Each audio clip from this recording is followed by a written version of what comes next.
Kasih pasti lemah lembut, kasih pasti memaafkan. Paskah kelima tahun C. Kasihilah kamu satu sama lain. Bapak, Ibu, saudara-saudariku yang terkasih, apa kabar Anda hari ini? Kabar baik tentunya, bukan? Sehat, senang, gembira, dan tetap semangat. Tetap semangat ya. Nah, hari ini Injil singkat saja, namun makna dan pesannya sungguh mendalam, bahkan hakiki, mendasar dalam hidup kita.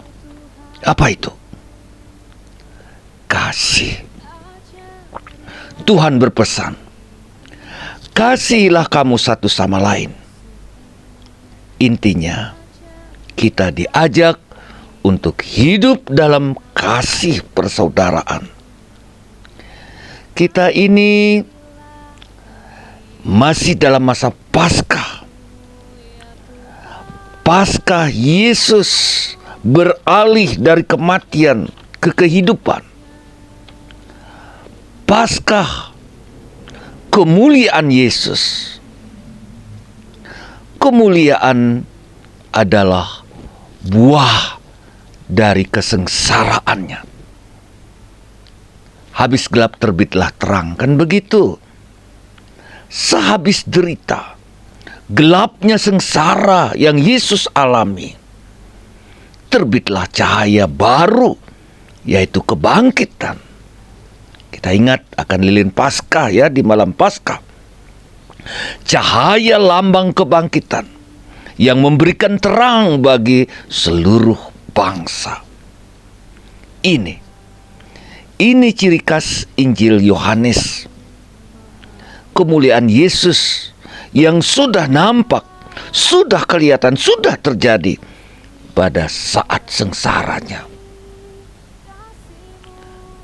Kemuliaan mengasihi, kemuliaan Allah, kemuliaan mengasihi, kemuliaan Yesus dalam mengasihi kita. Dia taat kepada kehendak Allah, dia jalani kehendak Bapanya, dan makananku tiap hari adalah melaksanakan kehendak Bapakku. Kepada murid-muridnya, setelah beberapa kali menampakkan diri dan ada bersama dengan mereka, Yesus berkata, "Anak-anakku, tinggal sedikit waktu, aku akan bersama kalian." Suasana menyedihkan tentu, bukan? Kalian akan mencariku. Yesus mau kemana ya? Dia tetap bersama dengan murid-muridnya dengan cara kehadiran yang baru. Aku memberikan perintah yang baru kepada kalian. Hendaklah kalian saling mengasihi, seperti aku mengasihi kalian. Kasih yang tulus, tidak mengingat masa-masa lalu yang pahit, yang menjengkelkan.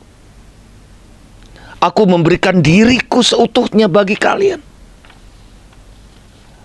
Jika kita saling mengasihi, Bapak Ibu, Kristus tinggal hadir di tengah-tengah kita.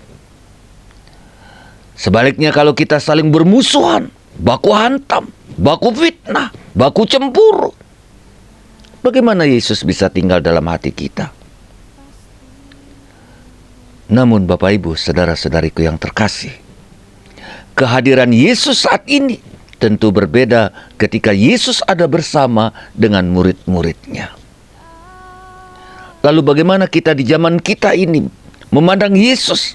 Bagaimana kita boleh mengalami kehadiran Yesus? Yesus tetap hadir di tengah-tengah kita. Dia hadir melalui firman-Nya. Karena itu baca kitab suci, terima, sambut firman Tuhan, dan kita akan mengalami kehadiran Yesus. Dia hadir dalam Ekaristi, dalam adorasi kita. Dan Yesus hadir di tengah-tengah kita dalam kasih. Kasih yang menyatukan kita sebagai umat Kristiani. Kasih yang menyatukan kita dari dunia yang berbeda. Kasih yang kita jalankan setiap hari, itulah kehadiran Tuhan.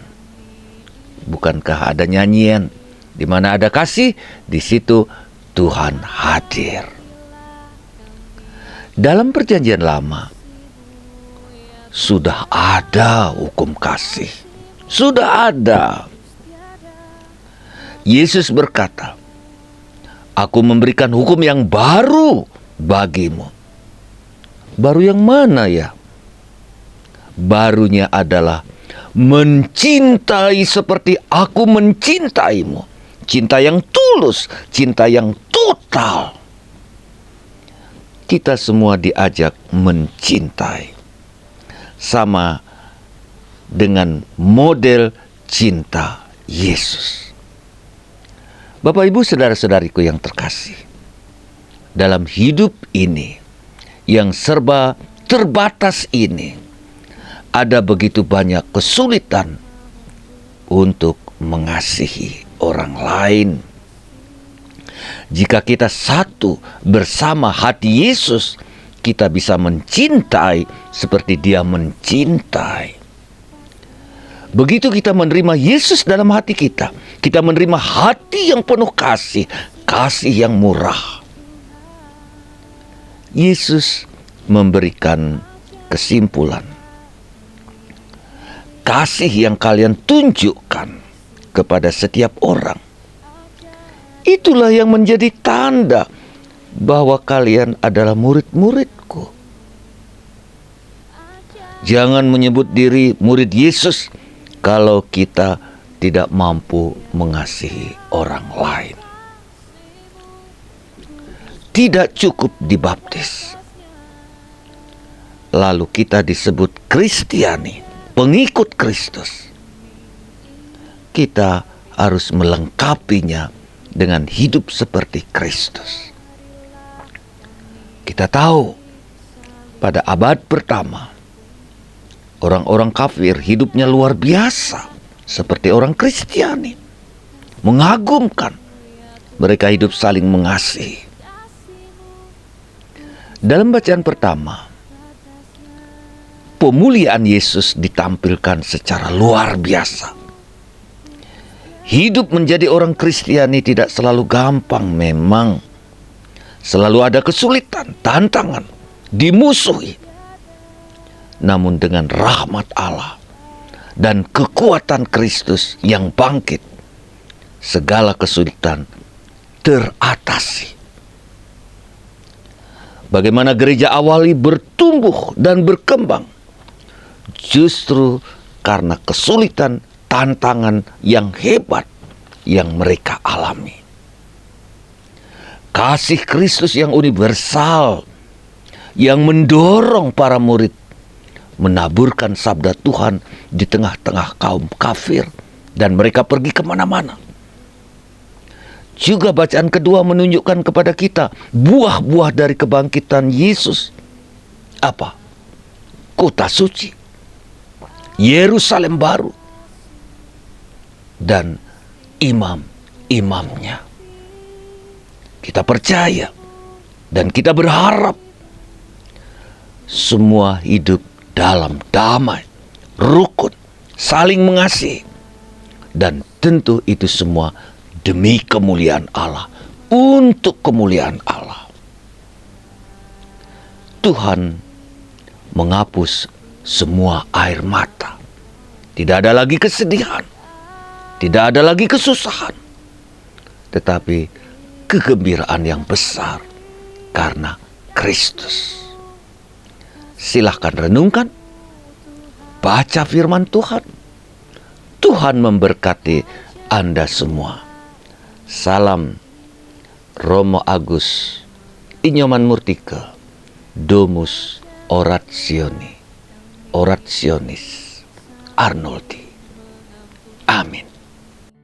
Ajarilah kami ini kasih-Mu ya Tuhan, kasih-Mu kudus tiada batasnya.